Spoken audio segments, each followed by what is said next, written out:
వరదల సమయాలలో ఎన్డీఆర్ఎఫ్ సిబ్బంది కృషి ఎనలేనిదని ప్రాణాలకు తెగించి సహాయక చర్యలలో పాల్గొని ప్రజలను రక్షించారని మోంతా తుఫాన్ ప్రభావంతో వరంగల్ అతలాకుతలమైపోయింది. నగరమంతా కూడా జల దిగ్బంధంలో చిక్కుకొనిపోయింది. అయితే ఎన్డీఆర్ఎఫ్ సిబ్బంది వరదలలో చిక్కుకున్న ప్రజలను సురక్షిత ప్రాంతాలకు తరలించి అండగా నిలిచారు. ఇదే అంశం మీద మరింత సమాచారాన్ని మా ప్రతినిధి శ్రీధర్ అందిస్తారు. మోంతా తుఫాన్ ప్రభావంతో వరంగల్ ట్రై సిటీ పూర్తిగా జల దిగ్బంధంలో ఉంది. జల దిగ్బంధంలో ఉన్నటువంటి జనావాసులను సేఫ్ జోన్లకు తీర్చేందుకు ఎన్డీఆర్ఎఫ్ సంబంధించినటువంటి బృందం ఉంది. వారితోని తెలుసుకునే ప్రయత్నం చేద్దాం. నిన్న రాత్రి నుంచి ఎలాంటి టాస్క్ చేశారు, ఎంతమందిని వాళ్ళు కాపాడారు, ఎలాంటి రిస్క్ తీసుకుంటారో తెలుసుకునే ప్రయత్నం చేద్దాం. మనతో మాట్లాడేందుకు టీం ఉంది. టీంతో తెలుసుకునే ప్రయత్నం చేద్దాం. చెప్పండి, నిన్న తుఫాన్ నుంచి ఎలాంటి బాధలు వచ్చారు, ఎంతమంది బాధితులు గుర్తించారు, వాళ్ళని ఎలా సేఫ్ జోన్లో తీసుకుపోతున్నారు, ఎలాంటి పరిస్థితులు ఉన్నాయి?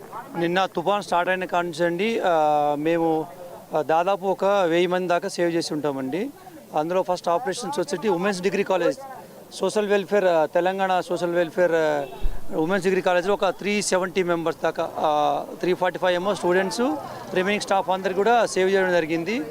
నెక్స్ట్ తర్వాత అక్కడ నుంచి మన డెఫ్ అండ్ డమ్ కొలంబియా కాజీపేటలో డెఫ్ అండ్ డమ్ ఒక స్టూడెంట్స్ ఉన్నారు, వాళ్ళకి 150 మంది వాళ్ళని కూడా సేవ్ చేయడం జరిగింది. నెక్స్ట్ ఇప్పుడు ఈరోజు మనం చూసుకుంటే జాఫర్గఢ్లో ఆల్రెడీ ఒక బాలిక మిస్ అయిందని చెప్పారు. నిన్న జాఫర్గఢ్ ఒక చెరువు ఒకటి ఉంది, దానికోసం ఒక టీం కూడా అక్కడ రెస్క్యూ చేస్తుంది, ఆ చెరువులో కూడా వెతుకుతున్నారు. నెక్స్ట్ ఈరోజు మార్నింగ్ మనకు తెల్లారి లేవంగానే మన కాపువాడ అండ్ జస్ట్ మన అక్కడ ఒక 25 మెంబర్స్ అక్కడ సేవ్ చేయడం జరిగింది. నెక్స్ట్ ఇప్పుడు ఇక్కడ మన భట్టుపల్లి రాజీవ్ గృహలో కూడా ఒక 60 మందిని కూడా రెస్క్యూ చేయడం జరిగింది. నెక్స్ట్ ఇక్కడ ఎన్వి నగర్, అందులో కూడా రెస్క్యూ ఆపరేషన్ జరుగుతుంది. ఇప్పుడు కూడా మేము రెడీగా ఉన్నాము. మా యొక్క 3 టీమ్స్ సిద్ధంగా ఉన్నాయి.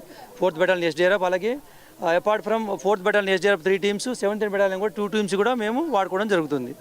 ఇక్కడ ఎంతమందిని గుర్తించారు అధికారుల లెక్కల ప్రకారం? ఎంతమందిని ఇప్పటివరకు సేవ్ చేశారు? ఇప్పుడు ప్రజెంట్గా ఇక్కడ ఇంకా మనం ఆపరేషన్ స్టార్ట్ చేయలేదు, చేయడానికి వచ్చాము, దానికోసం వెయిట్ చేస్తున్నాం. ఇప్పుడు ఆర్డర్స్ కోసం ఆఫీసర్స్ వాళ్ళకు పునరావాసం కల్పిస్తే ఆటోమేటిక్గా మేము తీసుకొని వెళ్ళిపోతాం. వాళ్ళు మీరు చెప్పండి, ఎట్లా ఉంది సార్? ఇక్కడ చాలామంది ఉన్నారండి. అంటే లోకల్గా ఉన్నటువంటి పబ్లిక్ అంతా కూడా వచ్చిన వాళ్ళందరిని కూడా తీసుకొస్తున్నాము. దాదాపు అంటే నాకు తెలిసినంత వరకు ఒక 1000 మంది దాకా ఉండే అవకాశం ఉంది. కాకపోతే వాళ్ళు వచ్చిన వాళ్ళు మాత్రం తీసుకొస్తున్నాం. చాలామంది పైన ఉన్న వాళ్ళు ఆల్రెడీ వాళ్ళు ఇక్కడే ఉంటామని చెప్తున్నారు.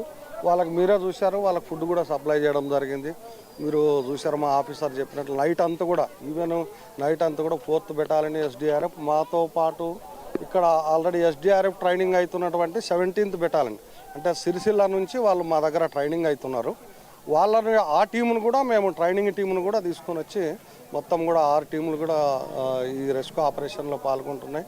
మన ఇన్స్పెక్టర్ చెప్పినట్లు రాత్రి మెయిన్ ఇంపార్టెంట్గా women's degree college, social welfare women's degree కాలేజ్లో 367 మందిని మన పిల్లలు సేవ్ చేసి వాళ్ళని పైకి తీసుకురావడము, తర్వాత డెఫ్ అండ్ డమ్ స్కూల్ పిల్లలను కూడా తీసుకురావడము, ఇప్పుడే కాకతీయ యూనివర్సిటీలోనే ఒక గర్భిణి లోపల ఉంటే కూడా వాళ్ళని రెస్క్యూ ఆపరేషన్ అక్కడికి ఒక టీం పోవడము, అట్లా ప్రతి చోట కూడా మా రిక్వైర్మెంట్ చాలా కష్టపడి చేస్తున్నారండి. నైట్ అంతా కూడా ఇప్పుడు కూడా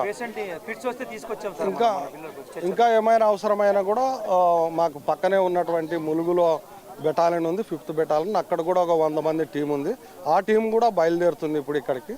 ఏ రకంగా ఇబ్బంది ఉన్నా కూడా ప్రజలకి సహకారం అందించడానికి మా టీం అంతా కూడా ఎనీ టైం సిద్ధంగా ఉందండి. వరంగల్లో ఎన్ని టీంలు ఉన్నాయి, ఎంతమంది పాల్గొంటున్నారు? యాక్చువల్గా అంటే వరంగల్లోనే ఎస్డీఆర్ఎఫ్ టీం ఉండేది, మామ్నూరు బెటాలియన్ టీం ఒకటి మాత్రమే, అంటే 100 మంది ఉంటారు. ఒక టీం ఆల్రెడీ నైట్ జాఫర్గఢ్కి వెళ్ళింది. 2 టీంలు కూడా మొత్తం రెస్క్యూ ఆపరేషన్లో ఉన్నాయి. మళ్ళీ మార్నింగ్ కూడా 17th బెటాలియన్ టీమ్స్ కూడా వాడుకోవడం జరిగింది. అంటే వాళ్ళు 3 టీంలు, వాళ్ళు 100 మంది ఉంటారు. మళ్ళీ ఇప్పుడు ములుగు నుంచి కూడా పిలిపిస్తున్నాము, అక్కడ ఒక ఎస్డీఆర్ఎఫ్ టీం ఉంది 100 మంది, వాళ్ళని కూడా ఇక్కడ రప్పిస్తున్నాము. చెప్తున్నటువంటి అంశం అయితే ఉంది. ఈ ఎస్డీఆర్ఎఫ్కు సంబంధించినటువంటి టీములు అయితే దాదాపుగా వరంగల్ ట్రై సిటీలో పూర్తిగా అప్రమత్తమయ్యాయి. నిన్న రాత్రి నుంచి రెస్క్యూ తీసుకుని వాళ్ళందరినీ క్షేమానికి పంపిస్తున్నారు. పునరావాస కేంద్రాలకు చేర్చాలంటే వీరి పెద్ద బాధ్యత కూడా తీసుకున్నట్టుగా తెలుస్తోంది. అటు పోలీసు వారితో పాటు వీరు కూడా తమ వంతు సాయం చేయడమే పాటు సమాజ సేవతో పాటు ప్రభుత్వ ఆదేశానుసారం అయితే పూర్తిగా వీళ్ళ విధులు నిర్వర్తిస్తున్నారనే అంశం అయితే వీళ్ళ దగ్గర కనబడుతుంది. ముఖ్యంగా ఏదైతే గర్భిణీలతో పాటు డెఫ్ అండ్ డెమ్కి సంబంధించినటువంటి వాళ్ళను కూడా ఇప్పటి వరకు చాలా మట్టుకు మేము సేఫ్ చేశామని చెప్పేసి వాళ్ళు సంతృప్తి చెందుతున్నటువంటి అంశం అయితే కనబడుతుంది. మొత్తంగా చూసుకుంటే గ్రేటర్ పూర్తిగా జల దిగ్బంధంలో ఉన్నటువంటి వారిని సేవ్ చేయడానికైతే తెలంగాణ రాష్ట్ర ప్రభుత్వము, మంత్రులు, అధికార యంత్రాంగం, అదేవిధంగా రెస్క్యూ టీం పూర్తిగా అప్రమత్తమైంది, అలర్ట్ అయింది. ఇప్పటికే వారికి కావాల్సినటువంటి అత్యవసర వస్తువులు అయితేనేమి, సరుకులు అయితేనేమి, వారికి కావాల్సినటువంటి పరికరాలు అయితేనేమి వారికి అందజేసే ప్రయత్నం అయితే మంత్రి కొండా సురేఖ ఆధ్వర్యంలో కొనసాగుతుందని మాత్రం ప్రధానంగా అర్థమవుతుంది. ఇప్పటికైనా ఈ నాలాలకు పొంగే సమస్యలను గుర్తించి వాటికి సంబంధించినటువంటి అంశంలో పూర్తిగా వీళ్లకు న్యాయం చేసే విధంగా, గ్రేటర్ వరంగల్ నగరవాసులకు న్యాయం చేసే విధంగా ఈసారి ప్రభుత్వం అయినా చర్య తీసుకుంటుందనేది మాత్రం వేచి చూడాల్సిన అవసరం అయితే కనబడుతుంది. మొత్తంగా చూసుకుంటే వరంగల్ గ్రేటర్ నగరంలో ఈరోజు వర్షం ప్రభావం లేనప్పటికీ వరద ప్రభావం మాత్రం అత్యంత ఘోరంగా ఉందని చెప్పుకోవచ్చు. దాని నుంచి అధిగమించేందుకైతే అధికార యంత్రాంగం, జిల్లా అధికార యంత్రాంగంతో పాటు మంత్రులు అదేవిధంగా ఎమ్మెల్యేలు పాటుపడుతున్న పరిస్థితి అయితే వరంగల్ గ్రేటర్ నగరంలో ఉందని చెప్పుకోవచ్చు. ఇది ఇక్కడ తాజా అప్డేట్. కెమెరా పర్సన్ సంపత్తో 99 టీవీ శ్రీధర్, వరంగల్.